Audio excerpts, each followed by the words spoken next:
This is going to be a follow-up video.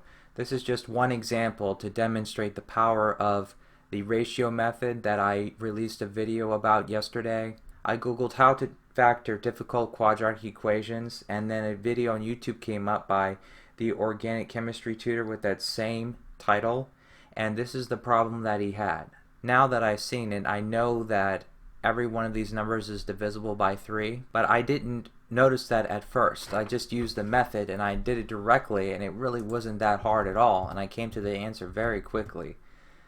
If I have this for the coefficients, like I showed you in my previous video, and I write 0 and 243, from this point this ratio is negative, so I'm going to decrement on this side and increment on this side. Now, negative 112 compared to minus 189 over 244.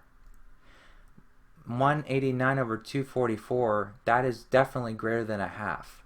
So I can automatically increment this left side, or I should say decrement, by 6, so that we have minus 7/12, which is going to be greater than a half absolute value wise, and therefore I'm going to add 6 to this side to get 250.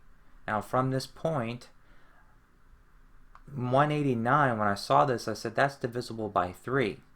250 is not divisible by 3. We can see this just with the rule for adding out all the single digits, and if that total is a number that is divisible by 3, then you know it's divisible by 3, but this isn't. This is 7. Then the next, if I just increment by 1, that would be 8. So if I increment by 2, I have this. Well, I decrement on this side, but I'm going to increment on 2 by this side. Then all of a sudden, I have a number which is divisible by 3. And this is negative 3/4, and if I were to decrement more, just a few more times, this left ratio would be greater than 1. But this ratio, this is the key thing, it would still be less than 1. So it's either going to be this one that we try and test, or it would be the next one.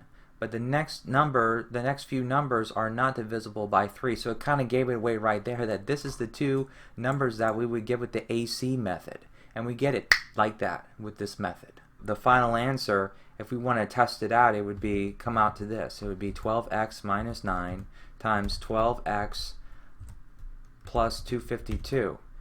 252 divided by 12 turns out to be, if we do this, it turns out to be 21. So that's 21, and then I just remove that 12 there, and then I can remove a 3 from here, or divide each by 3, and I get that as the final answer. How quick was that? Even though we didn't factor out a 3 from all the terms, we still came to the answer that fast, just by comparing the fractions and knowing the behavior of how much they grow. And I guess that's pretty much all I have to say in this video.